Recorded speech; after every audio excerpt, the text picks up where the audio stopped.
Midday News is brought to you by Dogra Chemist. Get 15 to 60% discount on all medicines and surgical items. Visit Dogra Chemist, Airport Road, Jammu. Jammu Kashmir में corona संक्रमित मरीजों की मौत का आंकड़ा एक बार फिर से बढ़ गया है। पिछले 24 घंटों में 67 कोरोना संक्रमित मरीजों की मौत हुई है। राजकीय मेडिकल कॉलेज जम्मू में लगातार दूसरे दिन 17 मरीजों की मौत हुई। इसे मिलाकर अब तक मरने वाले मरीजों की संख्या 3422 हो गई है। 4 दिनों में ही 273 मरीजों की मौत हो गई। वहीं 4169 और लोगों के संक्रमित होने से अब तक 2,60,057 लोग संक्रमित हो चुके हैं। अच्छी बात यह है कि स्वस्थ होने वाले मरीजों की संख्या लगातार बढ़ रही है। वीरवार को 4042 और मरीजों के स्वस्थ होने के साथ ही अब तक 2,60,081 मरीज पूरी तरह से स्वस्थ हो चुके हैं। हिजबुल मुजाहिदीन के आतंकी नवीन बाबू के लिए बतौर ओवरग्राउंड वर्कर काम करने वाले निलंबित पुलिस डीएसपी देवेंद्र सिंह और राष्ट्र विरोधी गतिविधियों में लिप्त कुपवाड़ा के 2 सरकारी शिक्षकों को जम्मू कश्मीर सरकार ने वीरवार को सेवा मुक्त कर दिया। सरकार तीनों को राष्ट्रीय एकता, अखंडता और सुरक्षा के लिए खतरा बताया। एक माह में आतंकी व राष्ट्र विरोधी गतिविधियों में 6 अधिकारी व कर्मी सेवा मुक्त किए जा चुके हैं। इनमें असिस्टेंट प्रोफेसर और नायब तहसीलदार भी शामिल हैं। पंजाब के मोगा शहर के पास भारतीय वायुसेना का एक MiG-21 विमान गिर गया। हादसे में पायलट की मौत हो गई। शहर से करीब 28 किलोमीटर दूर बागा पुराना से मुदकी रोड स्थित गांव लंगियाना नवा व पुराने के बीच खाली पड़े प्लॉट में वीरवार मध्य रात्रि सेना का जहाज तेज धमाके के साथ गिर पड़ा। जहाज के गिरते ही चारों तरफ आग ही आग फैल गई। वायुसेना के अधिकारियों के अनुसार विमान से नियमित प्रशिक्षण उड़ान पर था। विमान के पायलट ने पैराशूट से कूदकर अपनी जान बचाने की कोशिश की, लेकिन छलांग लगाते समय विमान के किसी भारी उपकरण के टकराने से पायलट की मौत हो गई। सेना की एम्बुलेंस खेत में मिले पायलट के शव को ले गई।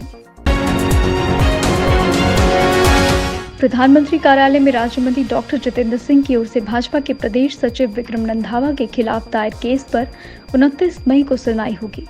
डॉक्टर जितेंद्र सिंह ने दिल्ली के पटियाला हाउस कोर्ट में रंधावा के खिलाफ मानहानि का केस दायर किया था। वीरवार को कोर्ट ने इस मामले को लिस्ट करते हुए अगली सुनवाई 29 मई को निर्धारित की। डॉक्टर जितेंद्र सिंह के वकीलों ने मई के पहले सप्ताह में ये केस दर्ज कराया था और गत दिनों उन्होंने कोर्ट में इस केस की सुनवाई जल्द करवाए जाने की अपील भी की थी। दिल्ली में कोरोना महामारी के प्रकोप को देखते हुए सभी अदालतें बंद हैं और केवल आपात मामलों में ही ऑनलाइन सुनवाई हो रही है।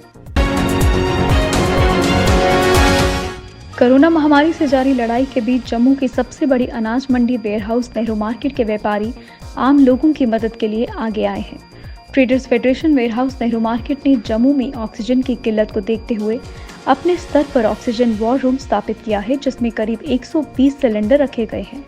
इसके अलावा बाईपेप ऑक्सीजन कंसंट्रेटर्स के साथ ऑक्सीजन फ्लोमीटर भी उपलब्ध करवाए गए हैं। अगर किसी को भी जरूरत हो तो फेडरेशन की ओर से जारी हेल्पलाइन नंबरों पर संपर्क कर ये उपकरण हासिल कर सकते हैं। लॉकडाउन में शराब के शौकीन लोगों के लिए पंजाब से लाई अवैध शराब की एक बड़ी खेप को बख्शीनगर पुलिस ने पकड़ा है। शराब की इस खेप को बख्शीनगर के सरवाल इलाके में एक अवैध गोदाम में तस्करों ने छिपा कर रखा था, जिसे पुलिस ने बरामद कर 6 तस्करों को काबू कर लिया। पकड़े गए तस्करों में 2 पंजाब के लुधियाना का रहने वाला है और पुलिस ने सभी के खिलाफ दर्ज कर जांच शुरू कर दी है। इससे पूर्व शहर के परेड क्षेत्र से पुलिस ने वीरवार को कर्फ्यू के दौरान अंग्रेजी शराब की तस्करी करते हुए 2 लोगों को पकड़ लिया। उनसे भी 20 बोतल अंग्रेजी शराब बरामद की गई। उत्तरी कश्मीर में नियंत्रण रेखा से सटे जिला कुपवाड़ा में वीरवार 2 जगहों से 3 ओवरग्राउंड वर्कर 9 हथगोलों के साथ पकड़े गए। आरोपितों में 2 सगे भाई हैं। पुलिस तीनों से पूछताछ कर रही है। इनके और साथियों की तलाश की जा रही है।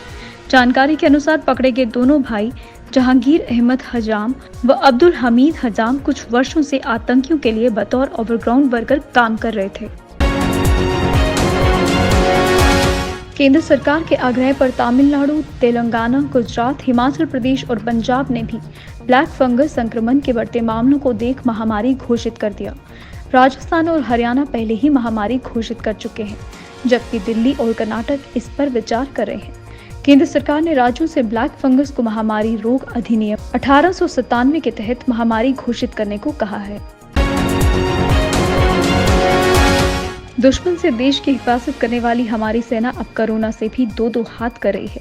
लोक सेवा के इसी जज्बे के तहत सेना की चिनार कोर ने श्रीनगर के बाहरी इलाके रंगरेथ में करीब 5 साल से बेकार पड़े एक ऑक्सीजन प्लांट को ठीक कर इसे फिर से क्रियाशील बना दिया है।